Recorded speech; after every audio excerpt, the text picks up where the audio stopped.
நேற்றைய தினம் மகாபலிபுரத்தில் நடந்தது என்ன? காலை 10 மணி முதல் மாலை 6 மணி வரை விஜய்க்கும் கரூர் மக்களுக்கும் நடந்த உரையாடல்கள் என்ன? ஒரு சிறிய அலசல். முதலில் கரூர் மக்கள் விஜய்க்கு ஆறுதல் கூறினர். நீங்கள் கவலைப்படாமல் இருங்கள், துவண்டு போகாமல் மீண்டும் கட்சி பணிகளில் கவனம் செலுத்துங்கள்.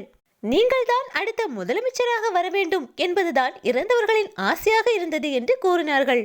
சிலர் விஜயிடம் கரூர் மாவட்டத்தில் உள்ள ஏதேனும் ஒரு தொகுதியில் நீங்கள் போட்டியிட வேண்டும் என தங்கள் விருப்பத்தை வெளிப்படுத்தியிருந்தனர். ஒவ்வொரு குடும்பத்தினரிடமும் ஆறுதல் கூறிய பின்பு குடும்பத் தலைவர்களின் பெயரில் ரூபாய் 5 லட்சம் மதிப்புள்ள காப்பீட்டு தொகைக்கான சான்றிதழை விஜய் வழங்கினார். அதன்படி மொத்தம் 37 குடும்பத்தாரின் பெயரில் 1,85,00,000 காப்பீடு சான்றிதழை விஜய் வழங்கினார்.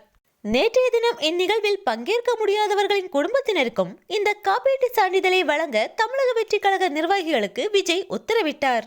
மேலும் ஒரு குடும்பத்தில் எத்தனை உறுப்பினர்கள் இருக்கிறார்களோ அவர்கள் அனைவருக்கும் தலா 5 லட்சத்துக்கான மருத்துவ காப்பீடுகளும் வழங்கப்படும் என பாதிக்கப்பட்டவர்களின் குடும்பத்தினரிடம் விஜய் தெரிவித்தார். இந்த மருத்துவ காப்பீடு இன்சூரன்ஸ் நிறுவனம் மூலம் நேரடியாக வழங்கப்படும் எனவும் தெரிவிக்கப்பட்டுள்ளது.